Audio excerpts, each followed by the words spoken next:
you've put a lot of hard work into training, and you made the probably decent decision to move away from Southwest London and go to Portland, Oregon, where you've been training with Alberto Salazar and Galen Rupp.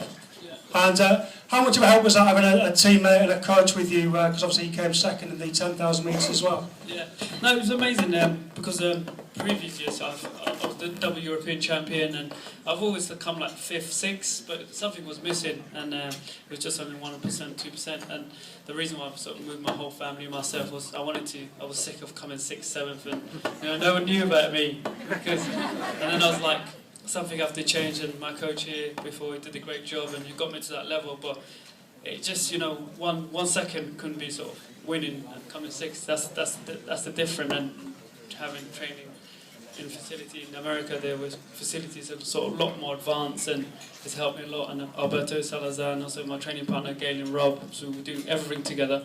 He's an American guy who, when I won the 10K, he came second. So it was an amazing achievement for him as well. So I think it is working being in America. And just talk us through having Olympics, obviously in London, your hometown as well. I think there's nothing the great British public like more than a failure, and I think everyone was kind of hoping that the Olympics would be a damp squib, but it went off really well. The games makers, I know there's a couple in the room today. We've got a torchbearer somewhere. Joanna, where are you? There she is.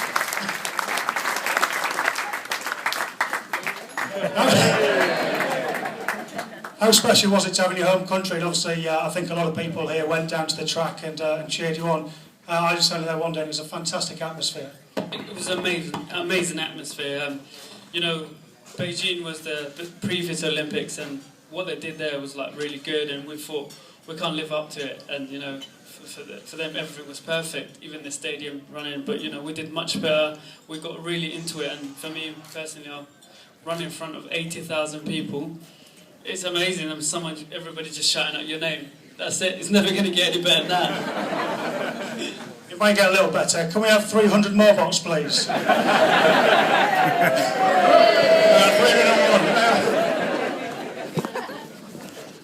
Now, obviously, you're not here just to talk about your Olympic gold medals today. There's a very serious reason why you're here. And the Farah Foundation, there are some people with buckets here. So before Mo talks about the foundation, if everyone can take at least £10 out of your wallet, and we'll make sure there's plenty of money put in the buckets. But could you talk us through what the foundation's all about and what you're aiming to raise some money for? Yeah, the foundation is me and my wife set it up a year ago exactly. We went back to Somalia in East Africa. For me, I was born there, but I came to Britain when I was really young, 8 years old. So I went there to take my daughter there and to see the life. And for us, something really touched us was the kids. My daughter gets everything she needs, and I don't mean to spoil her all the time away. And when I come back, I always get her something nice, and I wanted to take her to family to open her eyes and see the kids. And there was kids out there who really touched me, in terms of the poverty, and the hunger mainly. I don't even have clean water or clean clothes and everything.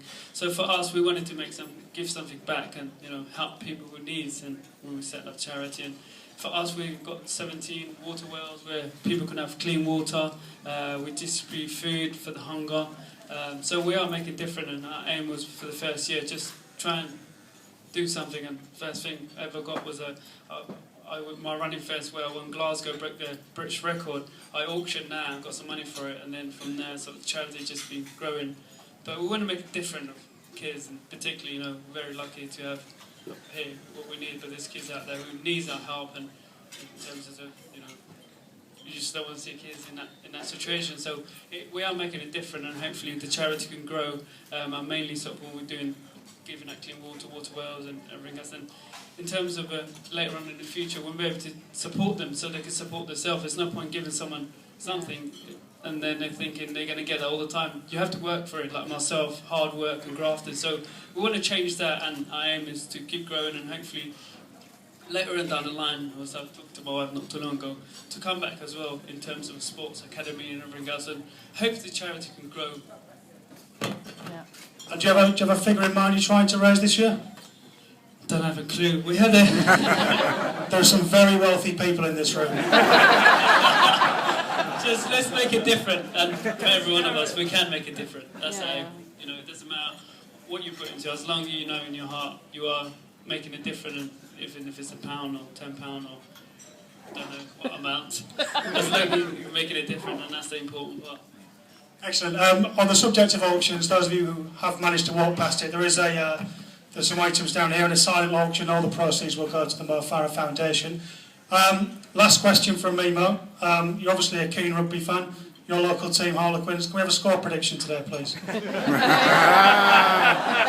I don't take. They like if you pick us to win. I hope we can win. I hope it's going to be a big score. As you know, this is one of the biggest championships. So I can't think about the exact score. 30-0.